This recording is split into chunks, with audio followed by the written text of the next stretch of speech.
সিঙ্গুর আমার ফেভারিট জায়গা। আমার আন্দোলনের একটা বড় অংশ জুড়ে, মানে 2006 থেকে 8 সিঙ্গুরের মাটিতে আমি অনেক দিন কাটিয়েছি।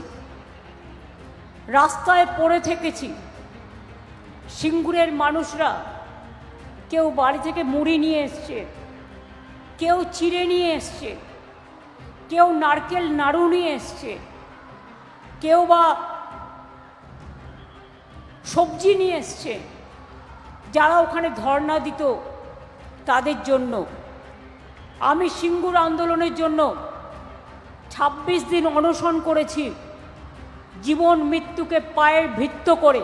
আশেপাশের জেলাও অনেক সাহায্য করেছেন, আমি তাদের সকলকে আমার অভিনন্দন জানাচ্ছি। আপনারা আমার প্রেরণা, আপনারা আমাদের সংগ্রামের চেতনা, আপনাদের অনেক অনেক ধন্যবাদ এবং অভিনন্দন। তাই আজকে সিঙ্গুরের মাটি, যে মাটি আমায় জয় করিয়ে দিয়েছিল, সিঙ্গুরের কৃষি জমি ফিরিয়ে না দিলে আমি জীবন বাজি রেখেছিলাম, 26 দিন অনশন করেছিলাম, আরও করতাম, মরবার জন্য তৈরি ছিলাম, কিন্তু কৃষকদের জমি ফিরিয়ে দেবো বলেছিলাম, ফিরিয়ে দিয়েছি। আর তোমরা কি করেছো?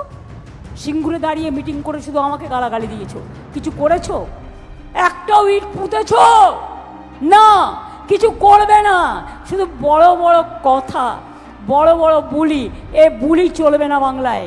এবং দিল্লি যাওয়ার আগে সিঙ্গুরের মাটি ছুঁয়ে গেলাম।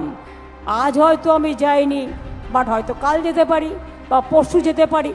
যাব তো আমি বটেই, এবং যাব যখন আপনাদের এই পদধূলি ধন্য সিঙ্গুরকে ছুঁয়ে যাব, যাতে সিঙ্গুর আন্দোলনের জয়ী হয়।